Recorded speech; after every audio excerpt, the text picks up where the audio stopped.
Atherosclerosis is the buildup of fatty deposits, including cholesterol, in the walls of arteries.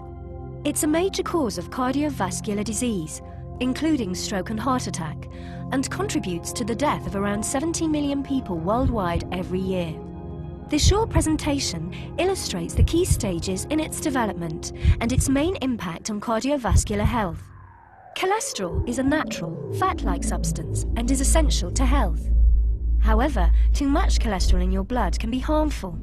Cholesterol is produced in the liver, but can also be found in certain foods, such as those high in saturated fats. There are many types of cholesterol. The main type involved in atherosclerosis is called LDL-C, or bad cholesterol. Another type of cholesterol, HDL-C, is called good cholesterol. It's important to increase HDL-C as well as reduce LDL-C when treating high cholesterol. A normal artery wall consists of three main layers: a thin, smooth layer that lines the inside of the artery to help blood flow, a muscular, elastic layer that helps the artery pulse to push blood around the body, and a tough outer layer to protect the artery. The exact cause of atherosclerosis is not known, but several factors, including smoking, high blood pressure, diabetes, and high cholesterol, are known to damage the smooth lining of the artery and contribute to atherosclerosis. Once this layer is damaged, the bad cholesterol, LDL-C, can get into the wall of the artery.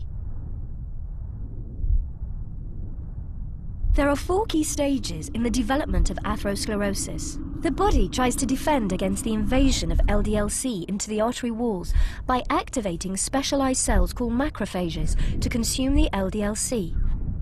They become enlarged cholesterol-enriched cells called foam cells that are embedded in the vessel wall.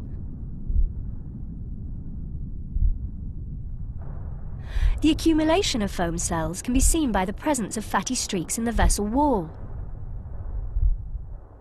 As the fatty streaks grow, the body tries to protect the artery from them by surrounding them in a fibrous capsule. At this stage, the growth is called a plaque. As the plaque gets bigger, the body tries to preserve the blood flow through the artery. The plaque expands into the elastic layer, which stretches in order to keep the opening of the artery the same.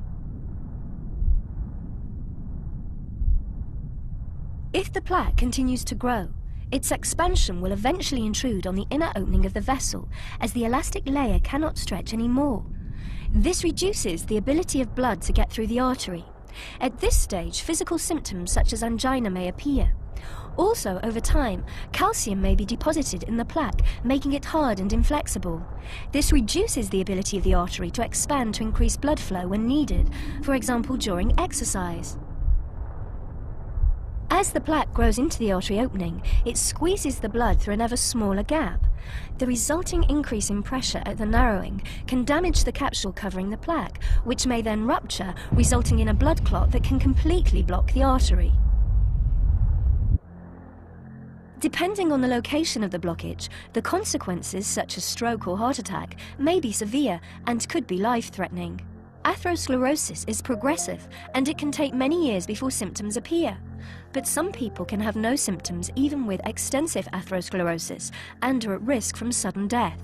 The symptoms depend on the site of the affected artery. In the heart, it can manifest as chest pains, angina.